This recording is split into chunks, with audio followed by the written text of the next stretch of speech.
Let's start. Are you recording this? Hello, everybody. Jim here. Oh, Is that me? Okay, you're doing some shtick. Yeah, I'm doing a bit. That's me. Hello, everybody. Jim here. Hey, everyone. Lewis from Zez Retro. I'm in Tokyo, Japan, with my man Jim KidShoryuken. Jim, thank you for inviting me in here. We're on the couch. My palatial. I was going to say Hollywood. It's bigger than... I didn't see all the gold fittings out there. Are unbelievable. The diamonds, the way you've really... It's very tasteful what you've done. Put some money into it, but... Yeah, you've been studying the Liberace theme out there. Yeah, and it's just when you get to my level, you got to live large. It's a status thing, as is exemplified by my nothing less than stellar apparel. It is, that's good. I like... But we're going to a metal concert tonight. We are going to a metal concert tonight, so very fitting. That's why I'm also dressed in black as well. This is what I got. It's what I would have worn anyway now I realize. You want to borrow one of my t-shirts tonight? The new one? I think I'm good. Okay. I'm dressed by Jim. Yeah. That's the new thing. Yeah, sure. I mean, I got a whole style on my own, All right, we got a little record in there. So I'm going to sit down, do a short little talk with Jim here about, and I know I very clickbaity described this video as, has Japan been picked clean? And I don't mean noses, I mean video games. Yeah. Because that line, and I've heard several YouTubers say that line, that particular line, hasn't been picked clean, and it gives me the shits. It really fucking annoys me. Picked clean, like, is there less stock than in previous years? Quite possibly. Yeah, maybe. But the idea of picked clean has a sense of entitlement. Oh, it's being taken, and it shouldn't be taken, or it should stay like that. So I want to talk about what stock levels we see. What are we seeing? I had dibs on that. Exactly. Now you've come into... God damn, foreigners. Get out of here. And ironically, for the Get out of my country. country. Ironically, if this country has a reduced amount of stock, it may actually have been Japanese sellers. Kind of all been foreigners for the last 3 years. It would have been because there weren't any foreign tourists allowed for over 2 years. Mm-hmm. So I doubt in the span of 2 months they've bought all the video games in the country. That might be a little bit hyperbolic. Mm-hmm. The whole picked clean thing. Yeah. But I think we should address the elephant in the room. Yes. Besides the literal elephant, because you're that rich, you've got your own private zoo. You're talking about, No, his daughter is that you run a business where you also essentially export games. Mm-hmm. People can sign up to a tier on your Patreon, and you're sending them an assortment of games. But it's not like a sales service on the side. It's more like, so again, tell us what's the average, not the, some people have got very specific demands, but the average punter who's signing up to your Patreon. The average person kind of treats my Patreon boxes kind of like a loot crate, or those, I think they have them in the U.S. It's like Retro Games Monthly or Games Monthly or something, where it's kind of a box of random goodness. So when they sign up, they might say, I would love some great Super Famicom games or Sega Saturn or whatever, and there aren't a lot of specifics. They kind of just trust my judgment. And then other people, especially if they're spending a little more money, they tend to be more specific. So I want some Saturn games, and specifically I'm looking for this, this, and this. Or some people even have their entire collection, sort of like a little database of all the stuff they have, and they'll send me that. And so when I go on my monthly shopping, I'll have something to reference when I've got them in mind. I'm like, okay, I have to fill up their box. Let's make sure I don't give them any doubles or something. But the average person just says what console they want games for, and then they just trust me to give them something good that month. I think that's nice. It's a good way to look at it. Yeah. Just get something nice every month. How is it that, there's some of those consoles you mentioned, Super Famicom, maybe the older stuff, they've got to have the Japanese Super Famicom as well, so your customers are already getting these. Possibly, Japanese. Or you could just have one of those clone consoles that'll play, or even if you have a North American SNES, because everything's on the same voltage and whatnot, you can actually easily modify those. So the SNES in particular, I think it's literally just little prongs that block you from inserting any other cartridge. If you just remove them, then you have a Super Famicom. I think it's the same with the N64 as well. Is it? I think it's they're similar. It's just notches or something like that. Sure. Then afterwards. Okay, so, and there are ways around. If it's it's GameCube, you could Swiss. If you use Swiss or Picoboot or something, then you could get into that and play those games. That's a less common request. I rarely get requests for GameCube games. It's almost always Famicom, Super Famicom, Saturn, and then maybe like PlayStation, PS2, stuff like that. Things that it's not so hard, even if you don't have like that or like a Super Famicom per se. It's not hard to play it on something else. Sure. Yeah. So let's start with. I was just going to talk about what we see. You know games, and you know games far better than me. I know consoles. I know physical items. That's what I'm into. You're into games. Let's start with the good old staples: Famicom and Super Famicom. I would say I've spent a week and a half walking around hard-off stores. There's definitely a lot less Famicom. I would say less. I'd say half as much Famicom games that I'm seeing on average in hard-offs around. So that doesn't mean pick clean, but there's certainly less stock. Yeah. How are you feeling about the Super Famicom and Super Famicom over these? It's enough. I haven't been like somewhere and be like, wow, I just can't get any Super Famicom or Famicom games. No, anytime I go to a hard-off, especially if it's one that's particularly well-stocked, they have a nice game section. Because some of them don't. Some of them just have most like audio and visual equipment, and they don't really have games. The ones that do have games, typically the ones they're going to have the most of are going to be Famicom and Super Famicom. True, it's still that way. Yeah, okay. So I don't have like any difficulty finding them. Are there less? Yeah, there's less, but that could mean that maybe just less people are parting with like old games or something. Like the people that still have them in their possession at this point, maybe they're just not inclined to get rid of them. Right. You know. Because when I go to a hard off and I see like all these games, I don't know how long they've had them or where the hell they got them from.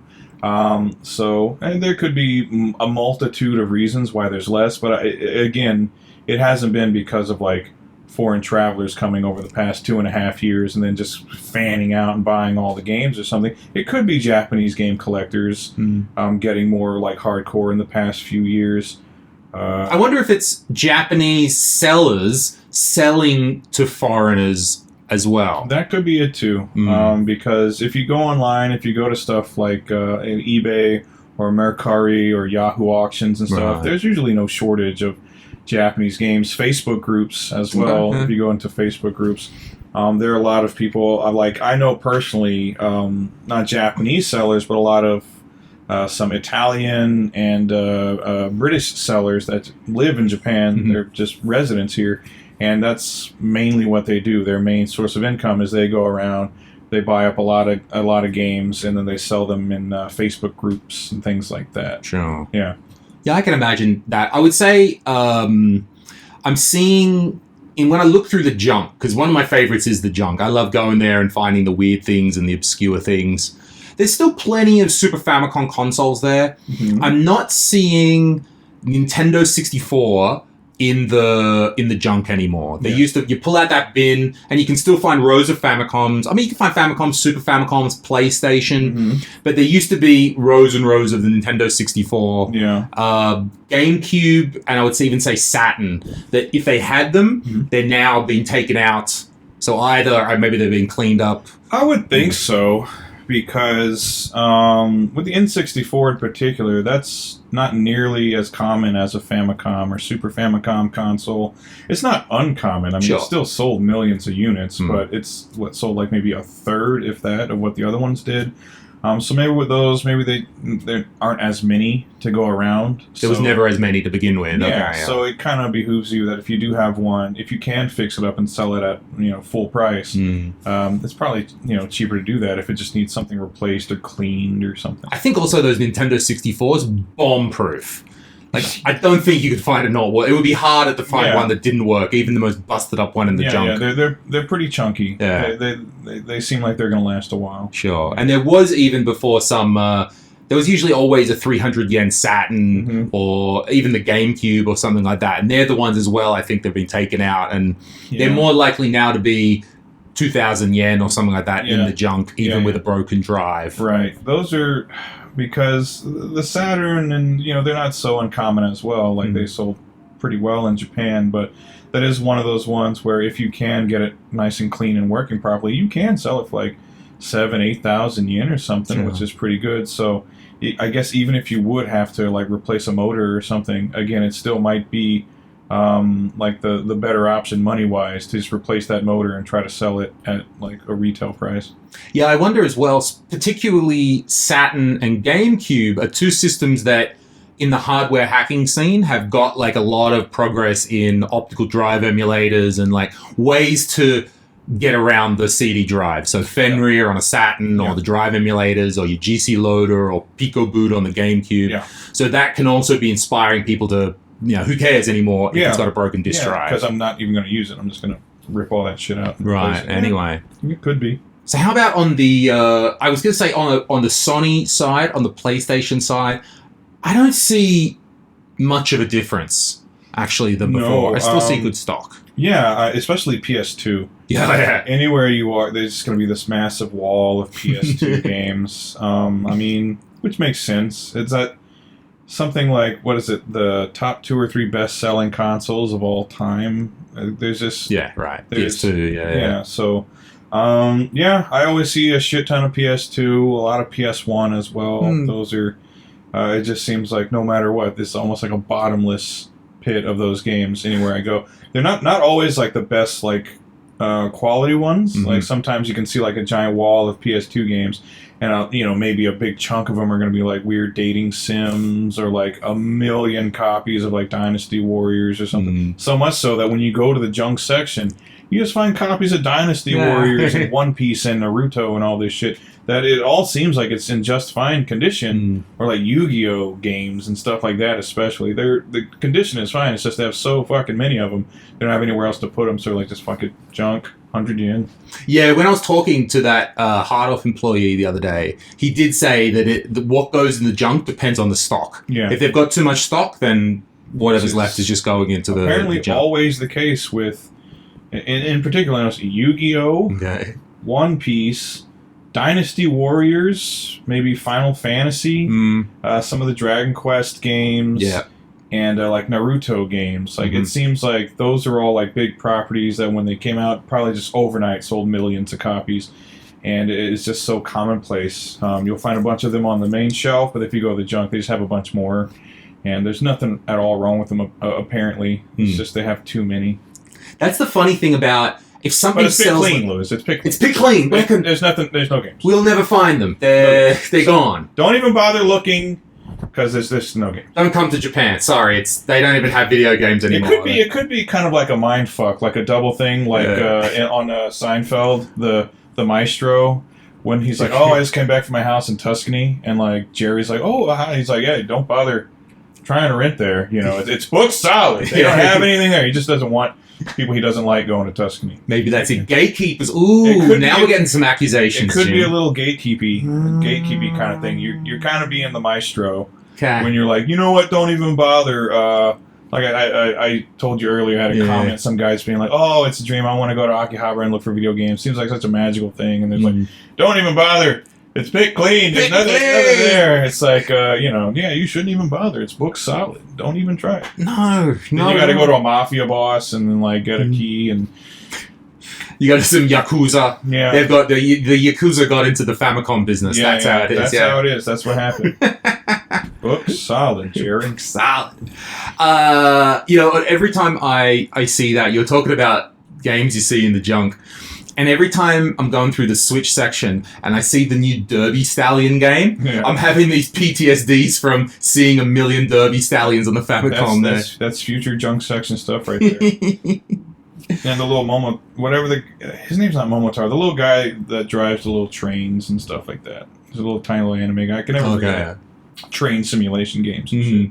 That ends up there as well. Train obsession here is like out of control. Yeah. I didn't realize it until like I saw like some funny videos of people getting mad. People block their shots of trains or whatever. The train enthusiasts here are nuts. I had one kid in my class. He was like that. He was like, it's just nuts about trains. Slump, huh? Yeah. So he's like, I was like, what do you want to be when you grow up? He's like 10 years old. He's like, I want to be a train conductor.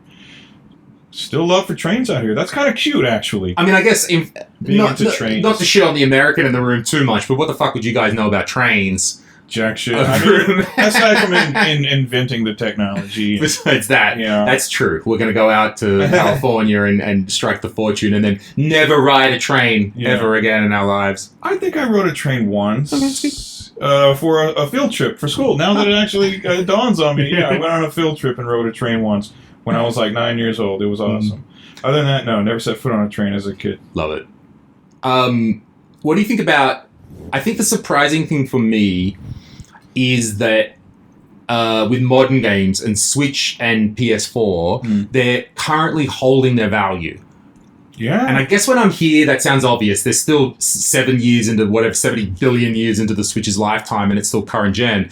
But Breath of the Wild, a launch title. There's 1,000 copies on the shelf, and they're all 6,000 yen, like full retail price. Still. That I thought I was coming here and gonna get a lot of get my fill of cheap Switch games. And I don't think that's hit. No, for the most part, unless I want to get like an import of something that I can't easily just find on Amazon. In that case, I'll go to Trader, because Trader, they keep a lot of imports on hand. That's how I got my Cowabunga collection and some other stuff like that. But other than that, if I want to buy a new Switch game, I just get it on Amazon. Because, I mean, even if it's like a couple years old, 3 years old, it's still going to be full price if you go try to pick it up at a shop somewhere. So I might as well just be lazy and put those places out of business and just use Amazon for all of that. We could be like trying to teach them a lesson. Like eventually the hard off, book off corporation will learn how many copies of Breath of the Wild and Mario Kart 8 can we actually have on the shelf. Like there'll be this, like a shelf this long in every store with that same, still at 5,000, 5,500, 6,000 And you think at this point... Everyone who was gonna play Breath of the Wild has played it. We're done. We're moving on. So you should probably cut that price in half. Tears of the Kingdom, months away. May. I'm so looking forward to it. Dude, yes. So happy to play that. For whatever reason, those current gen games, even if they have a used copy, they're gonna sell it at like retail prices. I don't understand the logic behind it because I don't see them flying off shelves per se. Right. Maybe when it was a new release, like the first couple of months of its release, but not 5 years later. So I can't vouch for the logic of that. I don't know what the fuck's going on there. Right. Yeah, I found Psycho Shooting Collection 1 and 2 on Amazon for $3,500 each, which I picked up straight away. I was very happy with that. But yeah, if I find something, what did I get? Skyward Sword HD, something, even that, like it's all, if I find it for $3,500, I'm like, oh, that's a bargain. Now. That's a good deal because with exchange rate, like I think to US dollars, 3,500 yen. That's like $27 for a new game. That's fine. A new current gen game. So I guess I shouldn't whinge in that regard. So that's the other thing. The exchange rate is fucking awesome right now. It is right now. Yeah, it's the best it's been. I heard since like the mid '90s or something. Like that. It's definitely the best it's been since I first came here in 2010. And in all that time, this is the most generous the exchange rate has been from US dollars to yen. Definitely.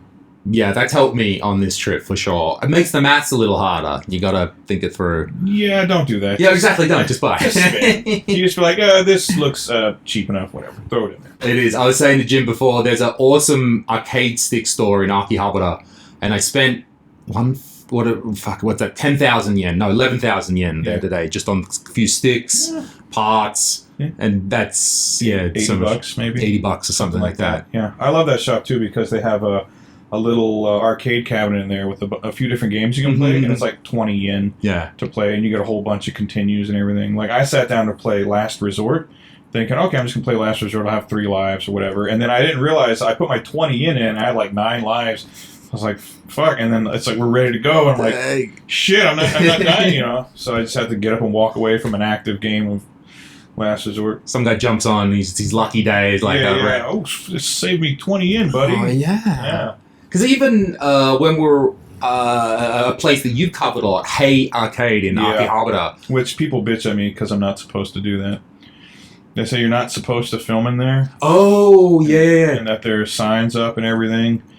But, No, the guy, I did a little filming in there, and the guy did come up to me, and he explained that I can film, but just not anybody else. Yeah. Because I come in, and then I was like filming a game some dude's got a billion on whatever shmup it was. That's what he said. So he's like, no problem with filming, though. Yeah, so there is because if you ever notice in any of my videos, typically I'm doing these sweeping shots, and it's just the machines. Yeah. And I get comments on the videos being like, wow, there's nobody in these arcades. That's so sad. They're going to go out of business with it. I'm like, no, I go at a specific time of day on like a weekday or something to make sure that there are as few people in there as possible. That way I'm not getting bitched at for you film this or that or the other thing. Some people are like, you're not supposed to film in there and everything like that. I'm like, but there are people in there with their cameras and they live stream their like super plays or whatever. They're going to sit there and play some Battle Garega or whatever. And they're just filming themselves or they're filming a machine or whatever.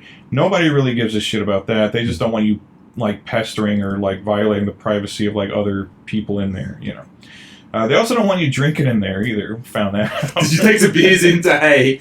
Maybe. Okay. Maybe we did. Maybe you got to just put it in some other... You got to do the old cinema trick or something. Yeah, just put it in a different can. They don't have the brown paper bag in this country, so I don't know what the hell. We're going to have to figure something else out. Okay. Yeah. Because we had been in a barcade for hours, so that's the whole purpose of a barcade is to drink while you play arcade games. Right. And then we left the barcade, and we were still down to clowns, so we're like, oh, here's an arcade. We can just make it an impromptu barcade. Sure. Bring some tall boys in there, and they didn't like that. The guy came over, and he's like, no. They didn't like it the second time we tried it either.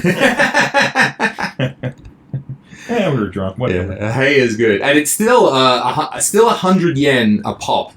For most of the games. Yeah. Some of the games in there... there's some Street Fighter 2 cabs and stuff where you can play for like 30 yen. Yeah, at the back. I was about to say that. Yeah. I saw that exact thing. If you want to be a pauper out the back and just play Super Street Fighter 2 all day, 30 yen, so like 20 cents. Yeah. Well, it's literally 20, 15 cents a go. Yeah. That's perfect. I'll sit there all night. That's fine. Yeah, so... I think also what people may not have seen about these arcades is that you can pay with your travel card. So you load it up like a travel card or you put money on it at the train station and you can use that at the 7-Eleven or the Family Mart. But you can swipe it at the arcade. So you never have to put coins in, which one side you may argue is like, oh, we're losing the uniqueness of putting coins in. On the other hand, I'm just sitting there swiping, loving it. Has anyone ever made that argument? No, I just made that up. It was always my favorite part of playing arcade games. Was put the coin in. The game is fuck the game. Fuck that. I just want to put a coin in. Oh, the magic of getting rid of my loose change. No, yeah, because usually I always have like a few thousand yen on my little train pass Suica card. Sure. And so that's just nice and convenient. Just want to have a pocket full of fucking change all the time. Like, beep, you're done. It's nice, convenient. It is. All right, so we're going to wrap up. We're only just going to do a short little talk here. We're going to go to this metal gig tonight. You didn't want to trash people for their comments about Pick Clean or anything? Didn't we do that already? Or we could do more. I mean, not with naming names. Adam Corella.